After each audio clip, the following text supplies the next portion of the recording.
Okay, great. Okay, what's So good? good. Y'all, we are here today with Miss Marla Hunter. Um, Hey. and we're talking today about um her particular expertise, and that was culture chat, right? Yes. So the class that I'm teaching is Culture Check 101. So here's the thing. We want to talk all about you first, and then we want to talk about the course that you're teaching for the, I'm calling it TikTok Academy, because, well, Learning Academy, because there's so many different facets. We have Hillman Talk, we have TikTok University, we have all this stuff. So I just want to Yeah, make sure yeah, that we're being yeah. inclusive, because everybody's kind of doing different things.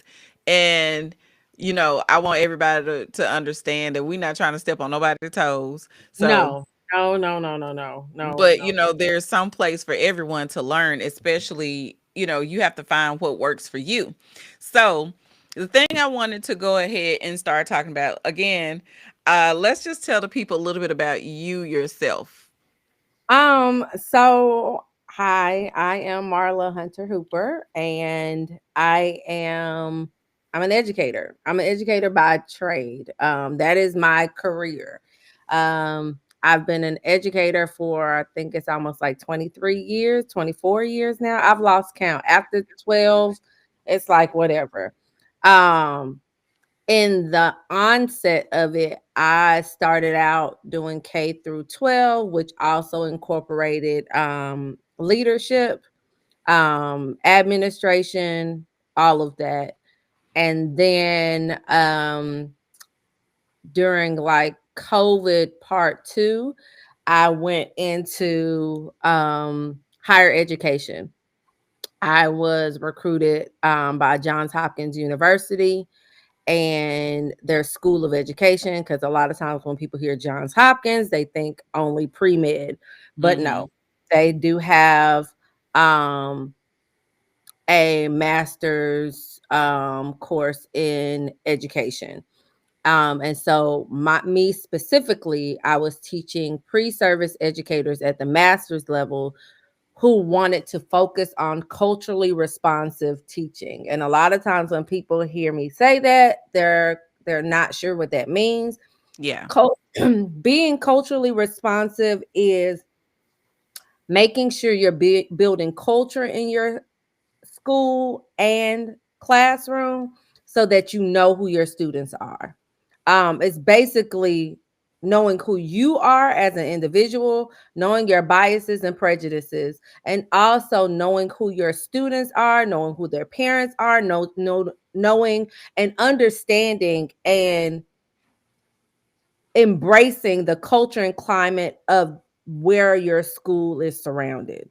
So it's not just about like changing the names of the material so that it matches your students. No, it's about actually strategically looking at what it is you're teaching and making it make sense for your students. And so I did that in math, both elementary and secondary, and in STEM. Um, and when that program was finishing with Johns Hopkins University, me and seven other individuals stayed on to help Johns Hopkins develop a social justice and STEM program. Mm. So I helped to develop the now social justice and STEM program that they are using. Um, and I moved over to American University, continuing working with master's levels, pre-service educators in culturally responsive education. Um, I have since left that only because, as we get older, so do our parents. So Mm-hmm. that means my husband and I made the executive decision of moving back home to Memphis, Tennessee. Of Mm. course. And and helping to take care of our parents. And so what I do now is I have two businesses that I run full time. One is an education consulting business, and I do that both stateside and internationally because I did teach in international American U.S. Embassy international schools for 10 years. And I have a swim company because I am a Mhm. certified swim coach that I've been running since 1995. So if anybody know, that was my first job, like real paying Uncle Sam taking money out of my Real money. yeah, real money. So I am a certified USA swimming um swim coach, swim instructor. So that's what I do. That's who I am. I'm glad that you said all this stuff because I know I came to encounter you with your traveling abroad Mhm. situation, and I was just like, man, I wish I could do that because it just I think that there is something to be said, especially being a woman, especially being black, and I think at the time you were not married, so you were Mhm. out there doing all these things that people tell you that you can't do as especially as a black woman, right? Mhm. Um and the other thing that I really enjoyed was the stories that you were able to tell about your travels and how you were impacting people in different areas and being able to see, us in a different light. Because again, we only get a snippet of everybody's, countries and their encounters with people of color or people that are black or whatever.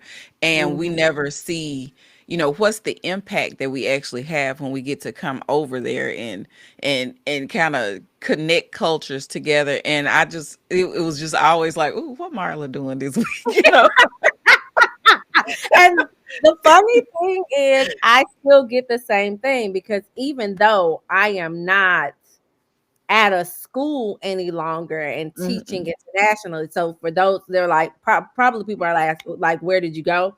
So I taught, so I was in the classroom in China. So I was in Mhm. Shenzhen, China. So where all your stuff comes from, all the factory stuff, I was in the capital of where all of that comes from in Shenzhen. So all your Mhm. bags, all of that, Shenzhen, China, which honestly is only 45 minutes away from Hong Kong.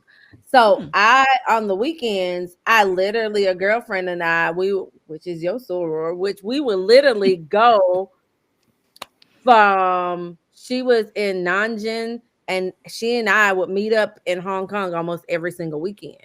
Mm. Because it was literally just a bus ride Yeah. to get to Hong Kong. When I left China, I moved to Nigeria, and when I was in Nigeria, I was the head of the early childhood department.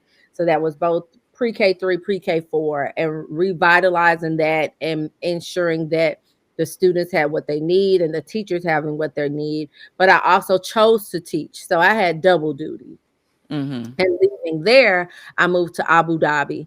And when I was in Abu Dhabi, I was their first um, coach, like in coach instructional coach that they had for the Yeah. school. So the school had never had an instructional coach Oh, before. okay. So I was their first instructional coach, and I was also over the math intervention program, which ended up turning to be I ended up infusing intervention period. So I ended up being over the entire school intervention program, which is pre-K through 12, and also over the pre-K through 12 instructional coaching. Okay. Yeah. So I'm okay, so that kind of gets my brain going to two different things. Number one is I know that mainly when you were in China, if I'm not mistaken, you were teaching mostly Chinese children, right? No, no. So Okay. that's That's the what game. I wanted to know. Who was So you teaching? I was teaching everyone. So here's the thing with international schools, um, there is a percentage that they allow nationals to be able to go to the school.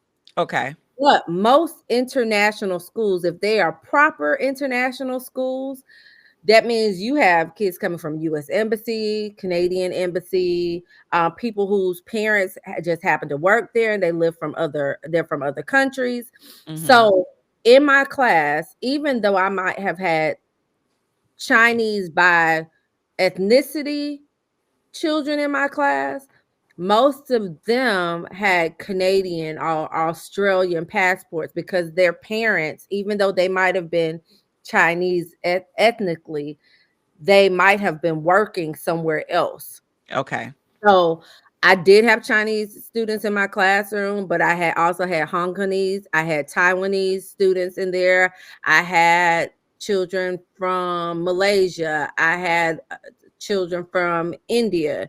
Mhm. So they were most of my students in my classroom were Asian, not Okay. Chinese specifically, but they Okay. were Asian. Now, that was only because I taught kindergarten. Now, once you left the lower elementary department, that's when the diversity of students of ethnicities really showed up because Mhm. now these students are older. So once you reach middle school, then you had children who were from West Africa, South Africa, from the US. Like then you had this global perspective within the school. Okay. Yeah. Okay. That makes a lot more sense. So, with that, again, because you're dealing with different cultures, is that where this course kind of derived from?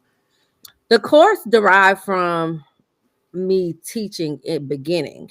Okay. So I started off as first when I lived in Memphis and I taught in Memphis, I taught middle school. I taught eighth grade middle school at White Station Middle School.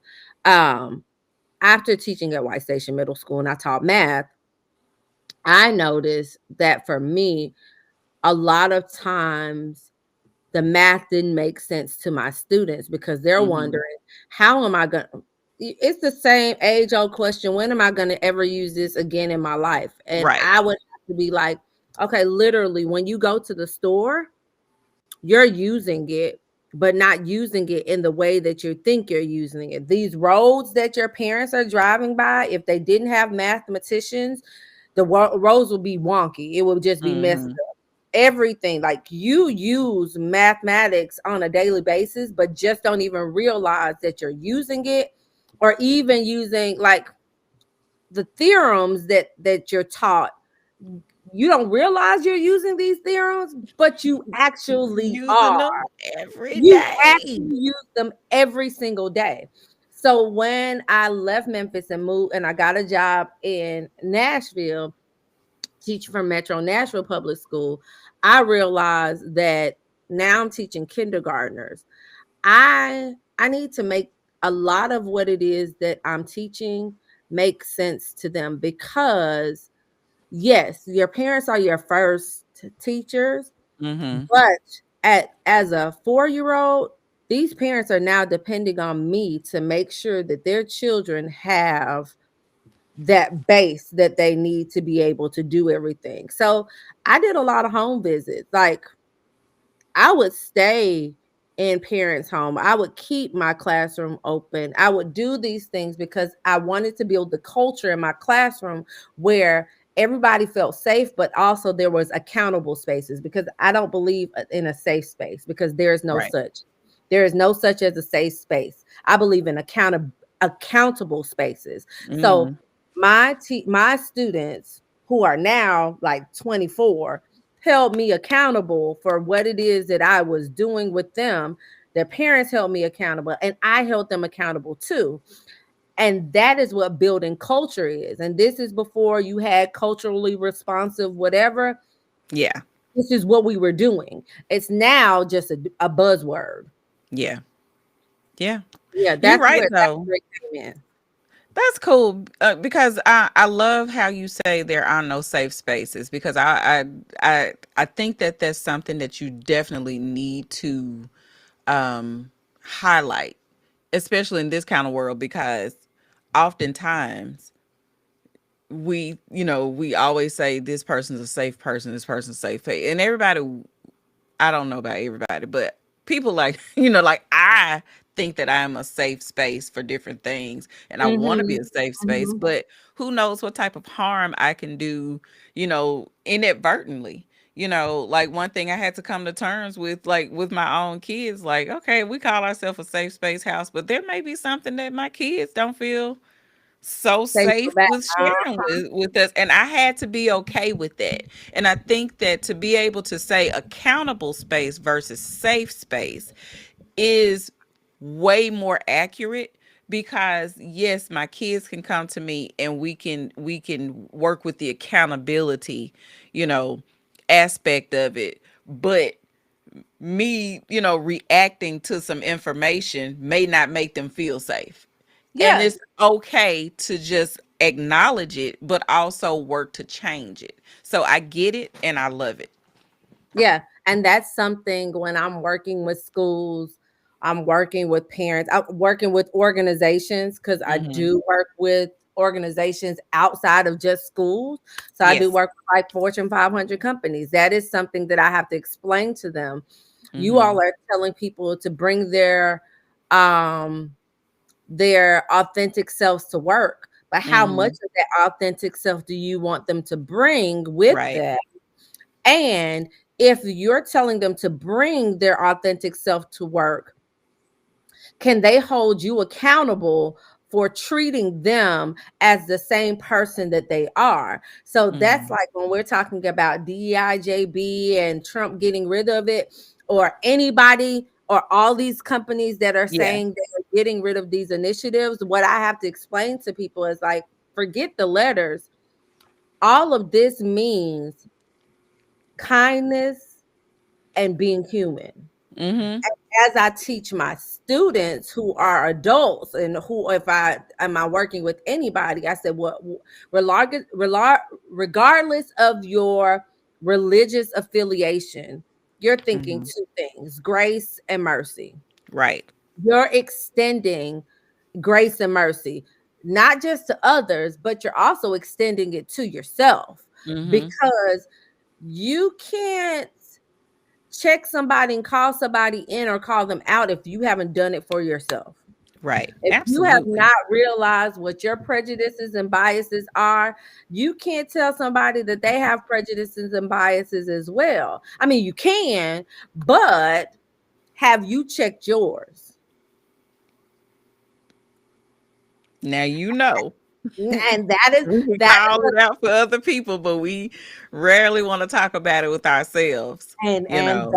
that is where it's problematic. And Yes. that's where I get a lot of people wanting to push back on me. And I'm like, you Hmm. can push back all you want, but I have prejudices and I have biases, and I Hmm. have to check them every single time before I talk to somebody, because if I don't, the message I'm trying to give them is not going to be the message that they need to hear.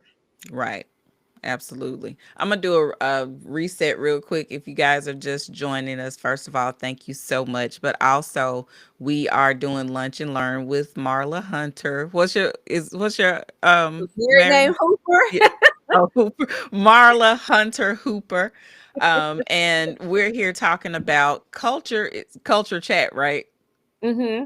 Culture Chat 101. She is a professor that you all can follow here on TikTok, and she's doing a few classes. How long are your classes going for? So this particular class is 4 weeks. Okay. So we are in week 2 of it. I plan on doing another course after this. After this, I'm not even sure what I'm gonna do. I'm thinking I think I'm gonna do two things. One, I don't know, but two, I know most definitely is some kind of beginner's math class for Okay. adults who want to understand what their children are doing at school, whether they are the aunties, the uncles, the guardians, the parents, whatever, Whatever or, grown up you or are. whatever. But even if you just want to understand what's being done. Yes, and we had a conversation offline about this, about how my now second grader is learning. She, because they teaching them fractions and everything. I'm like, y'all in the second grade. what's going on? But learning their methods of math instead of trying to teach one method has opened up so many things, because now we can go in and we can plug in this method or this technique, and it's helped me tremendously, even with my doing quick math, because I now you give me money, I can do math. Mhm. But if you give me some other things, I may not be able to do math. But now I'm like, oh, okay, so I can use my what do they call them? Friendly pairs, Mhm.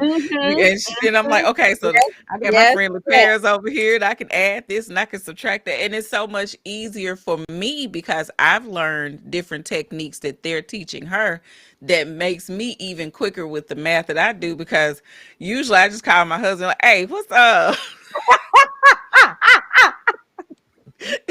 And he'd be like, why don't you know this? I'm like, look, I went to school for mass communications. I did not go for any math. So, like, did nobody tell me? And so, those are the things that I just feel like, you know, I'm glad that these are different techniques. And then, yes, if you are an adult and you struggle with those things, I think those are good techniques to use, Mhm. because we Mhm. need to know math. So like I was telling you when we had the conversation before, Hmm. it's so when people say, "Oh, this new math," I will tell you that really, like, it irks me. It irks me to no end. And the reason why it irks me is because it's really not new. When we were in school, we were taught one way or maybe two ways of doing something. And we fail. And okay, this is where that cultural responsibility Comes um in. comes in. Hmm. We were taught two ways of doing it. And it's because whoever was teaching us, that's the way that they knew. Yeah. That's the way that, so they were only teaching what they knew. End of story. By Right. the time, and the reason why it was difficult for me is because I had American education when I went to school. And when I came home, because my parents are Jamaican, I had British education at home. So I'm getting two types of learning, two types of being able to say things. Um, and when I would go to school, when I was explaining, I would get laughed at a lot because nobody understood. It's not Hmm. until I think I reached like sixth grade where one of my teachers was like, as long as you can show me your work or explain what it is you've done, do it the way you need to do. And And that that's is all what we worked for me. need. And that, and from then on, it was like that in sixth grade, seventh grade, eighth grade, like for the rest of my mathematical career, Hmm. it was like that, even up until calculus. My calculus teacher, both in high school and in university, was like, yes, these are the formulas. These are the way we institutionally share this information. However, everybody's brain does not work the same way. Hmm. Hence, come in Common Core math. Forget the name, the premise, how it was supposed to roll out, and how I know is because when it rolled out, I was one of those in Nashville that had to train other teachers within Common Core. Hmm. How it was supposed to roll out is that, hey, y'all, here are, let's say, five different ways to do addition property, to do addition within this, what we're doing. And I'm going to show you and teach you the five different methods of doing it. You pick the one that works best for you. That's the way it's supposed to be rolled out, because you have all these methods because everybody's brain works differently. Hmm. And once you tell somebody they can only do it one way, whatever was happening up in their brain, now they're confused. That's why you have so many people saying, I'm bad in math. No, baby, Uh-huh. you're not bad in math. Nobody is bad in math. What it is you weren't given the opportunity to learn the way it is that works best for you. Right. and you weren't given the manipulatives to use in order to figure it out. And nobody let you struggle with it. You were just Mhm. told to do it this way, and this is the only way to do it. And then if you get it, you don't. You get it. If you don't, you don't. And then, oh well. And a lot Yeah, of times that's what's very frustrating for the kids, because I've seen mine struggling like that, where you have one teacher, and I ain't gonna be calling names of teachers or nothing, but I got this one. My kids all had this one teacher, and every time they're like, dang, I got her again. And the problem was the connection of, just because it's easy for you this way doesn't mean it's easy for this kid this way. And, they just had problems with this teacher. And at some point, I was just like, look, let's just power through this school year, and then we can just, because then you also have the thing with, when you complain and say, hey, my kid maybe needs a different way to still end up at the same place. The pushback was always, well, they just need to pay attention more. And I'm like, we can pay attention all day long, but if it's not getting through, it's not getting through. So the idea that you're offering different methods that work for different people seems like that should be the most, I don't know, my brain went, no, we're not doing words today. Anyway, it should be the best way to teach your kids, because you want them to be able to be empowered and feel confident about different things, you instead do. of them feeling as though, they're helpless and hopeless. I like that idea. And I think, like you said, teaching adults how to do it so that they won't be looking for, or saying that they, what, I just can't help you. Or a lot of times they can't even afford a tutor, you know. Mm-hmm. So maybe pick up some skills and help the next person. Everybody don't have it like me. I got eight. So I'd be like, look, didn't you just do this 2 years ago?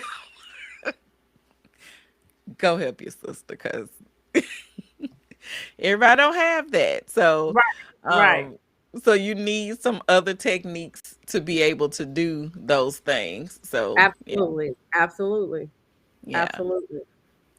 So, okay, the next question that I'm going to have for you, Okay. as far as this particular course, the one that we're doing right now, the four Mm-hmm. week course, is this just for other teachers, or is what you're teaching Oh uh no, it's for everybody. for It's everyone? for everybody. So I have made it in a way so that anybody can take it. Because the thing is, when we're thinking about culture, we're Mhm. thinking about exactly who you are as a person, who you are as an individual, all of those things. Yes. So therefore, this isn't a class per se that is for um those who want to teach how to teach or anything like that. No. Mhm. This is for a we're let's take a minute to look at ourselves. Look at who we are as people. Look at who we are as individual. What are the things that have happened to you that didn't make you feel right? What are the things that has happened to you that make you feel isolated? All of those things. Mhm. So that's when I come in and I'm teaching these things and looking at, okay, so we're looking at the term what is it? My brain just left. Um well, when people like to say, "Oh, you speak properly," Yeah. or code switching, which is Mhm. a term that I absolutely detest. So when people talk about, oh, code switching or anything like that, we're Mhm. talking about that. We're also talking about looking at ourselves and looking at the like our microaggressions, looking at how we talk to people, looking at our communication style, looking at all of those things so that you can be aware of, we like to say it's not what you say, it's how you say it. Absolutely. And Mhm. it's that thing, because there are some people who, I had an ex who liked to say, I'm just giving the people what they want. Well, Are you? you you can't always just give the people what they want, because that might not be what they want. You thinking I'm giving the people what they deserve. And so Mhm. that is totally different. And the reason why one, and this was in the class actually that we just had, that I say I don't do code switching, is because um who you are is who you are. People like to say, "Oh, I'm going to turn on my white voice when I answer this call." No, that's just one of your many voices that you have. That's just a voice that you have. A That's voice just that one you of have your with personalities that that's you don't wanna yeah, admit that a you have. person. Exactly. So the way I converse with somebody, a lawyer, is not going to be the same way I converse with one of my high school friends. Um, Mhm. the way I conduct myself in, say, a sorority meeting per se, is not the way after we get out said meeting I'm gonna conduct myself with y'all in the parking lot, Right.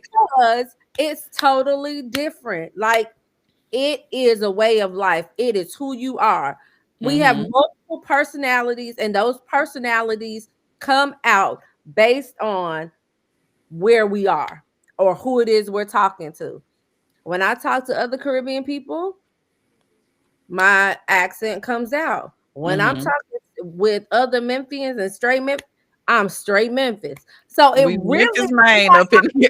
Memphis, Memphis, Memphis, Memphis, all the time. So it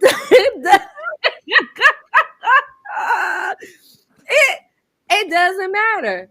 It's Right. who I am. It's who I am as a person. And so if you feel like you're ever in a place and you have to think that, oh, I need to code switch, then do you really belong there? Exactly. Because I tell people all the time, I'm quick to quit a job. I have a career, but Exactly. I am quick to quit a job. Why? Because if I don't feel comfortable, if I can't hold you accountable like you're trying to hold me, what am I Mhm. doing here? Exactly. Exactly. You know, that's one of the things my husband said, where he is right now. He's allowed to just kind of be himself, because he's like the last few places that he's been at, you kind of have to dial back Mm-hmm. you have to watch what you say and how you say it to people and everything. And he's also in a different, not new, but a different a career path, I guess. He went from being, working in quality, and now he's more so on the IT side of things. And so It's the a totally way different thing. Yeah, it's a different culture. So he was Mhm. able to do stuff like wear hoodies to work, where it was unacceptable. And he can now grow his hair out and, things like that. And so when you say the words like culture, that makes me think that a lot of times we think of culture as ethnicity, Mm-mm. and we don't realize that we are all multicultural because of the different circles we are a part of. And so when you say culture, I think it helps to expand the actual understanding and the meaning of culture, because like we talk about with the kids, we have a certain household culture, you know Mhm. 'Cause what you do at home is not what you do at is school. right. It's And it's 2 different it's also 2 different things. it's a different expectation too. Like, in Mhm. our home, our culture is no shoes in the house. We're Hey, no we're no shoes family in the yeah, house. 'cause do And you know how nasty it is? right. And like, and I was telling you, my 2-year-old was in the NICU. So for a long time, she had open heart surgery. So we were very careful about bringing things in the house and making sure everything's clean and making sure that people don't bring extra germs. So drop them shoes at the door. Put on these slippers that we have provided for you. And if you don't want to take your shoes off, get these shoe covers. But don't come up in my house tracking all kind of whatever in my house. And so, but we were doing that at first. But once she came here, we really ramped it up with, okay, Mhm. y'all can't come in with that. And even though she's 2 now, she eat dirt. I still don't want nobody shoes But in it's my house. different. That's what Right. she's choosing to do, but Mm-hmm. it's what you're deciding to do as far as your household is concerned. Right, right. So that's the culture that we have here. I know other people, like, some of our family members, they don't care whether you wear shoes or not. All right, it's fine. It feels weird, but I'm gonna do what y'all do. I You still know, take mine off. I my take mine kids off. do too. Even when I go to my mother-in-law's house, she's like, "You gonna take it?" Yes, yes, I am. I'm Absolutely. taking my shoes off because so I've always took my shoes off, but I Mm-hmm. really took my shoes off when I moved to China Mm-hmm. because Asian culture is you take your shoes off before you even step into the house. Mm-hmm. And living there, I realized why. Because people are spitting on the ground. People like Yeah, everything you could imagine, like I get it. All of the things. all of the All things. of the things. So I am not about to bring that outside mess into my house. It's just like I have to be fussing my husband. Take off your outside clothes before you get in this bed because Mm-hmm. I've just wiped off all everything, the shedding of the skin, everything before Mm-hmm. making the bed. Sir, I don't want that inside here. So, Mm-hmm. and that's just like what you said about culture. When you're thinking about it, it's the music you listen to, Yeah. it's the friend circles you have, and you might have various friend circles for various needs. Mm-hmm. It is the clothes that you choose to wear, how you choose to style your hair or not style your hair, or whatever it is that you choose to do. The jewelry you wear, like all of that is culture. And so when we're thinking about it, it really is a way of life. Mm-hmm. And your culture changes, or your perception of culture changes based on who it is that you're with. Mm-hmm. Because Agreed. I have I have a group of friends who we legit nerd out on math stuff. Like we're all math educators. And when we start talking about math and all the intrinsic part of math and what we want to do with it and help others with it, like Yeah. that's my that's my math subset culture. That's who it Yeah, is. That's a part of my culture. it So is. And everyone has everything different. see, you're with math the way I am with gadgets when it comes to recording equipment, because you Oh, know. don't feel bad. I am like that too. I have a whole lot of stuff I haven't even opened yet. But I'm waiting until we move into the new house so I can be able to do all like everything right now is basic. But Mm-hmm. I am so ready to set up my office. Like you don't Man, realize how ready I am to start back doing things properly. I understand. I understand because we had a portion of time where we moved from the old house.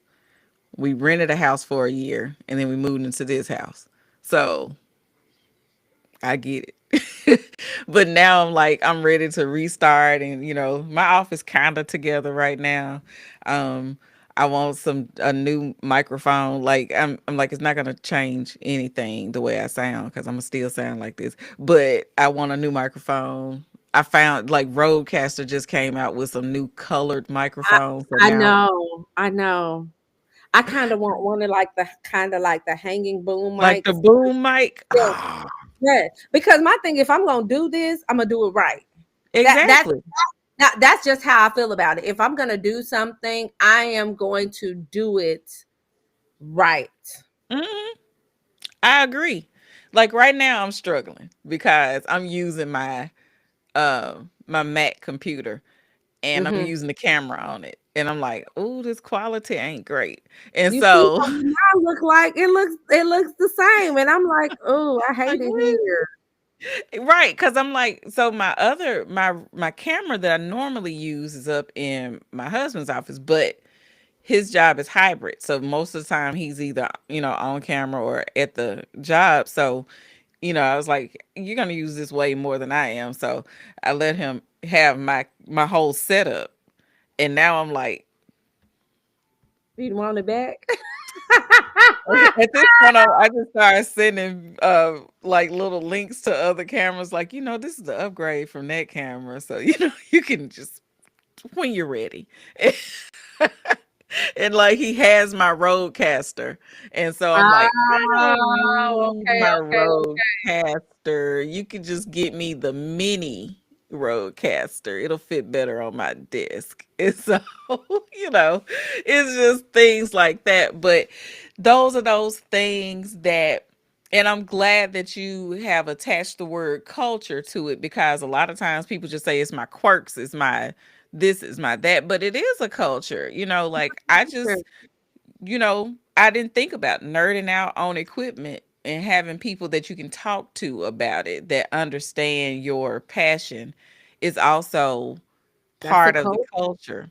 Yeah. Mhm, mhm. Being in D9 definitely is That culture. is a whole culture. Like, and people don't understand if they're not a part of it. Right. So, like, or if they didn't attend a HBCU, but they That's attended PWI that had mhm. it, they kind of work differently because there are different lines. So D9 Mhm. culture at PWIs look totally different from D9 culture at HBCUs because again, it's totally different. Right. D9 culture undergrad is totally different from From D9 culture grad. grad. Woo. It is different, but we all belong, but Mhm. it's different. Yep. Or like It I is tell people, like it's just like being an Adventist. white Adventism. Listen, Caribbean Adventism is totally different from Black American Adventism. Absolutely. And then you have I went to a West African Adventist church when I was in Nigeria, and I was like, Mhm. "Oh, okay." When I They was do in it China, different I too. went. Oh, yeah, when I was in China and Hong Kong, I would go visit. It's totally different. I started to visit. There's a Korean Adventist church. You should go. You should so go because if they're anything like the Korean Adventist churches that I've gone to before, the potlucks. Say They less. be on point. Say less. Cause I Especially told you I don't whenever even fool with the church right now, but listen, I go I for they used to pot. visit I when I was in the DMV, I used to go with my aunt to one of the Indian uh Mhm. Adventist churches. I'm here for it. I need the Indian Adventist church right now Baby, because when I say let the me see. food was uh service was great, but the food, You can always win me over with some food. the food stayed on point, but also their children's ministry. Like Mhm. if you that's a total thing. Their culture of children's ministry Mhm. unmatched. Women's ministry and children's ministry unmatched. But see, now that brings me to, because we're talking about culture, right? So, like, it's so hard for people to think about integrating other people's culture and what they do. Because my thing is, if you do something better than I do, then I want to learn how to do it so I can, make that a part of what I do. People get so afraid to learn something from a place they don't know anything about. And they get so wrapped up in this ain't how we do it here that you miss out on a lot of opportunities to really learn and really, take it in and expand your mindset on how things work outside of your little bubble. So let me give you the example. I was attending a church in Maryland because my good friend is the pastor. She's the pastor there. And if Okay. anybody sees that, they're going to know what church. I really don't care because we talk about it all the time. She asked me, would I be over at children's ministry? And I told her, I'm only doing this for you. I realized that one, mind you, this is after COVID. So people, whatever your religious belief, people are just starting back attending church in Hmm. So this means people really not get into church for Sunday school or Sabbath school at any time that's early in the morning, really. Yeah. And church service, if it starts at 11, they may get there by 11:30, 12 o'clock. So my thing is, first of all, I'm not a parent, but I know it's the weekend. Don't nobody want to cook.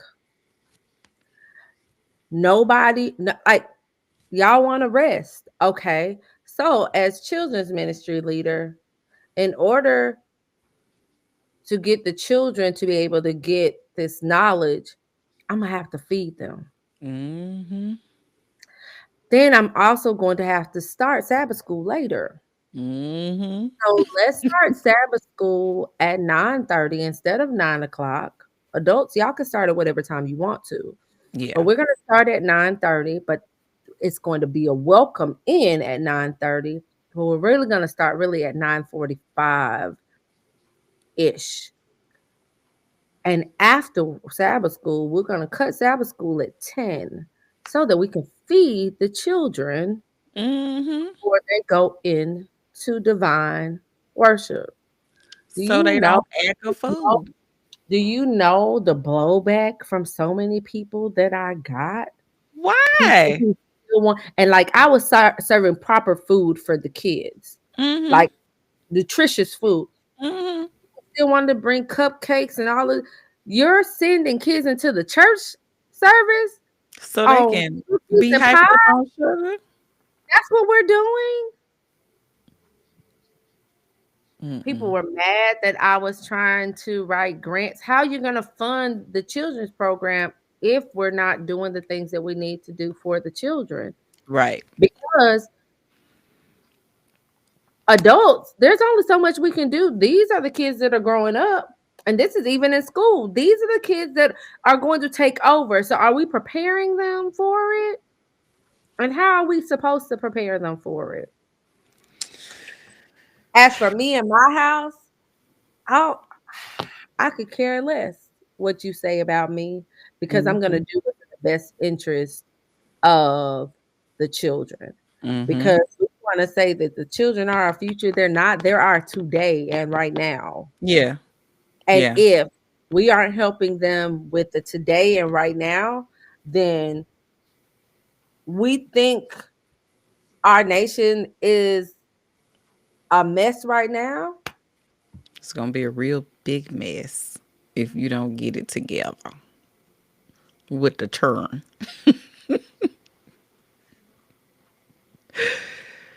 They're Because not they're ready for that watching. message. Our children are watching us. Mhm.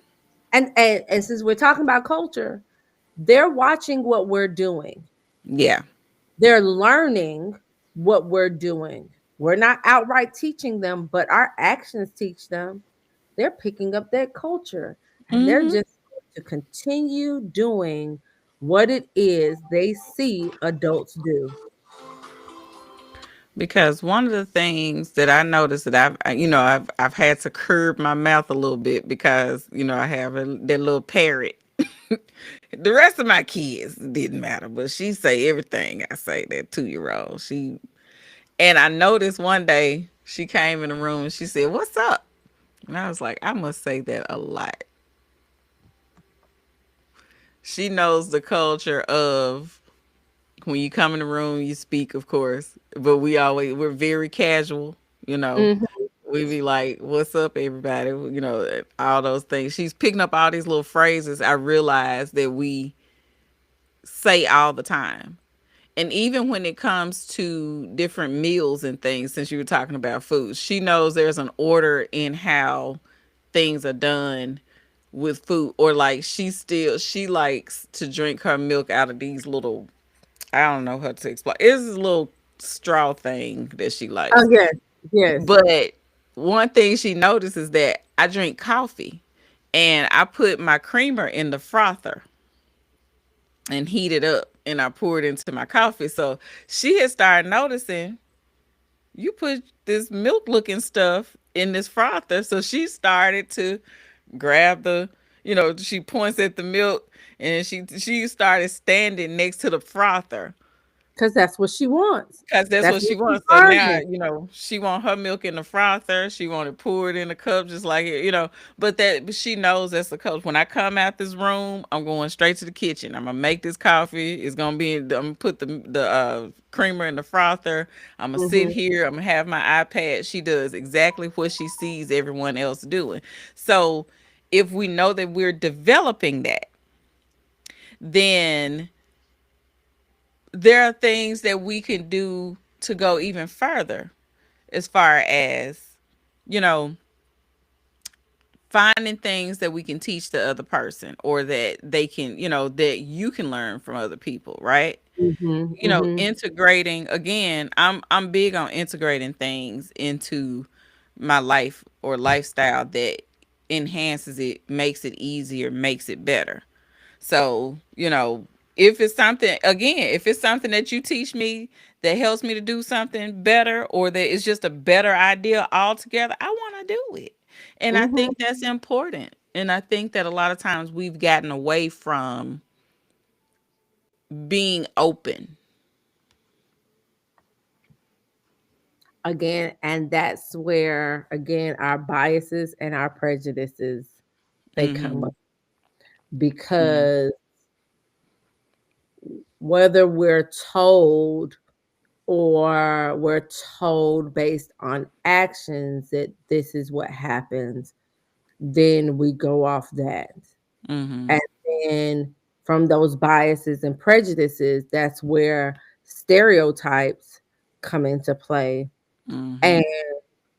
not all stereotypes are true. Um, they can be roundabout, but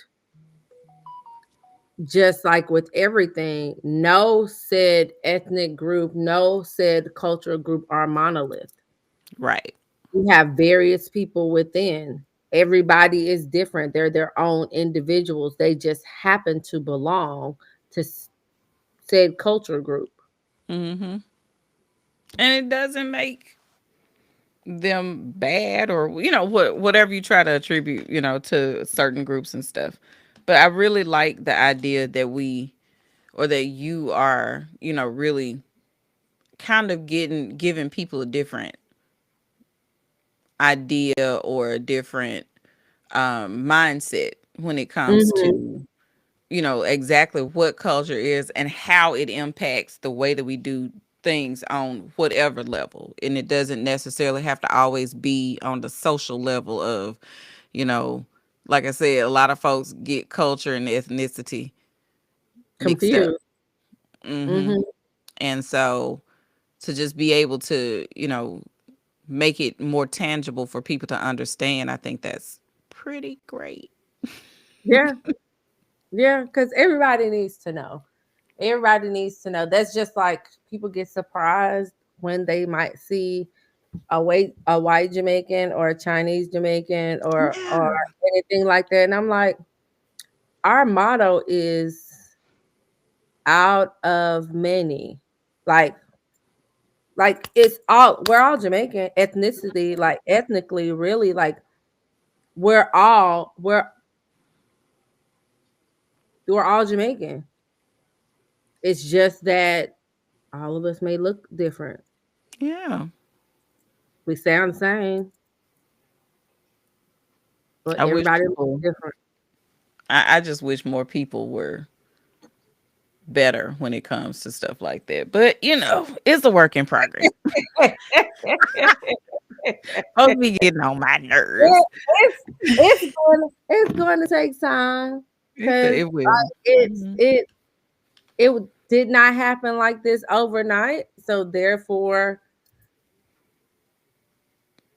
how you expect for all of these things to be fixed at one time, Mhm. and with it, if we're talking about making a difference, um, then you have to do it like on purpose. You have to Mhm. decide I'm waking up and I'm going to do these things because not just because it's right, but because I'm thinking about others. Right. Like you have to just strategically, you are thinking about others. Mhm. Just that simple. Yeah. I mean, it really is, but it becomes hard because the thing is, if you were the saying hurt people, it's true. Mhm. Because, and this is where that restorative conversation, people like to say restorative justice, but more so restorative conversations come in order to have restorative conversations, you have to like acknowledge that I have harmed somebody, Mhm. and that, and here's the big part. They don't have to accept my apology. And people like when I taught lower grades, I never made my students apologize. Mhm. I don't force apologies. And the reason Me why I neither. don't force apologies is because I don't force I'm sorry's, I don't force hug and makeup because first of all, are they really sorry in the first Right. place? And let So me what feel my feelings. yes. So when I'm dealing with individuals who have caused harm and people who have been harmed, it's okay, we need a place where we can talk about it. This is the circle. I'm the mediator. Let's discuss. Mhm. How is it that you feel? How is it that you feel? Okay. If the person chooses to apologize, they apologize. But my thing is, what I have to explain to people when you apologize, you need to apologize. You need to know what you're apologizing for. So it's not, Right. I apologize for for the way it may have sounded. That's not an apology. Mm-mm. Or Mm-mm. I apologize for how you feel. That's not an apology. It's not. It's If you not. hurt somebody and you feel bad, you have empathy Mhm. for how it is you treated that person, you apologize for the act. Right. Now, if you're not ready to do that, there's no point. Then You know when it comes, Oh, oh, go I'm ahead. sorry. When No, it I was comes gonna to the apology, that has had the harm done, you don't have to say I accept your apology because Mm-mm. honestly, if you don't accept the apology, all you have to say is a simple thank you. Mhm. Mhm. Thank you for apologizing Yeah. because you might need time, and time is different for everybody. Everybody. For everybody. I was going to say, one thing I've learned to do. Now one thing I will apologize to my kids, like if I hurt their feelings and stuff. "Ah, did I hurt your feelings? I'm so sorry." One of the things that I've learned also though is I don't um always phrase it as an apology, but I Mhm. just acknowledge the acts and I acknowledge the feeling. So Yeah. I'm like, "Oh, I hurt your feelings when I said that. That was not my intention." You know, Ha! and I'm I'm so going glad to you said that. mhm. I'm so glad you said that because we have to be careful of that too. Like people like to say it's it's your intention versus your impact. Impact. Right. Because what you intended, Mm-hmm. it didn't come off that way. Mm-hmm. And so therefore you have to be careful. Again, back to that whole thing of it's not what you said, it's how you Just how said you it. said it. Mm-hmm. And sometimes it can even be what you said, Right. because what you said, especially if you're angry. Mm-hmm. Yeah. Cause I know I be saying a lot of stuff out of anger.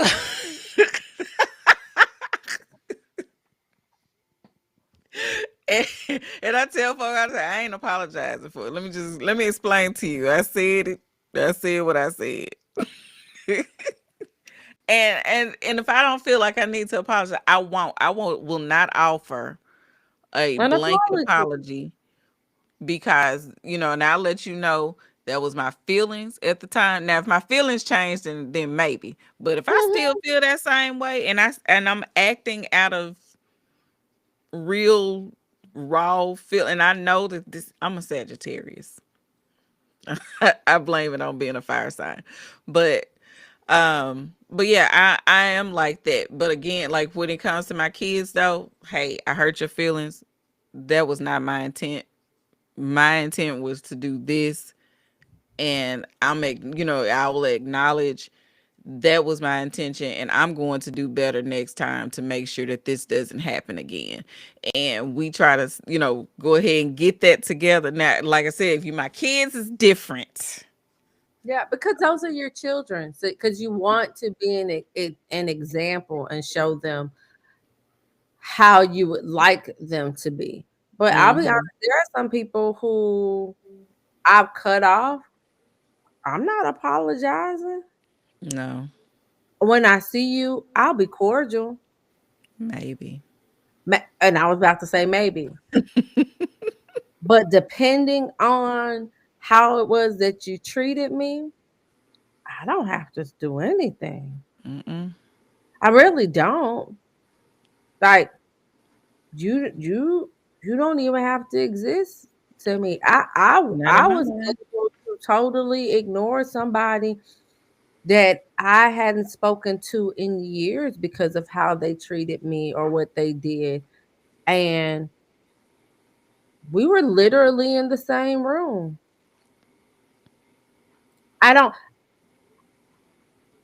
I don't have like what people don't understand is you not speaking to someone is different from you actually being mean to that person. Like Hmm.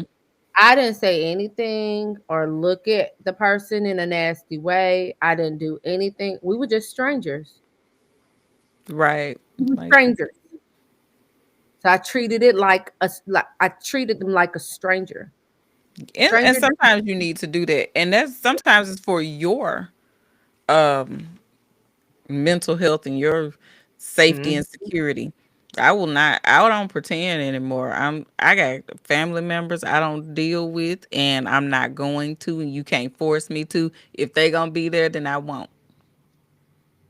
If if there's somebody that's not family and I found out they're gonna be in the same place I'm gonna be, that's cool. You want us both there, cool. I will bow out gracefully.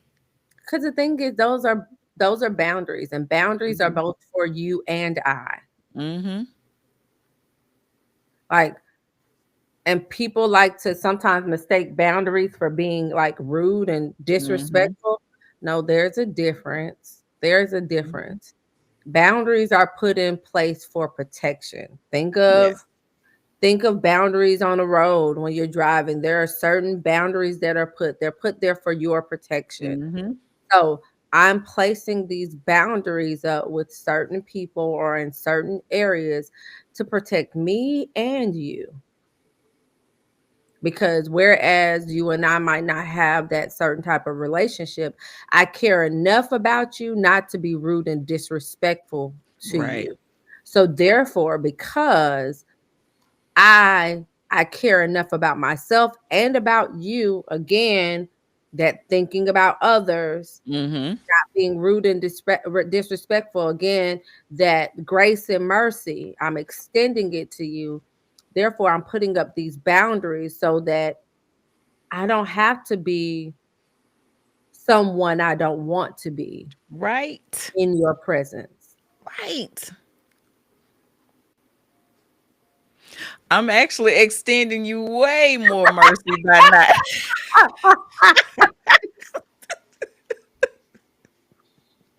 Because the alternative could be I can give you the full version of this conversation. And then what? And then if you do that, then you are the person that now comes off as angry or Mm-hmm. aggressive or Yep. rude or disrespectful. Like All of that. all those terms that are now associated with any person, especially Black women, that Mm-hmm. are derogatory.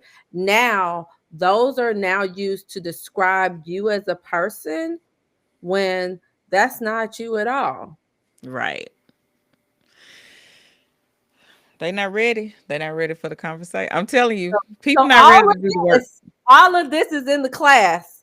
See? That, And I love it. I love it because if you can get this in 4 classes, mhm.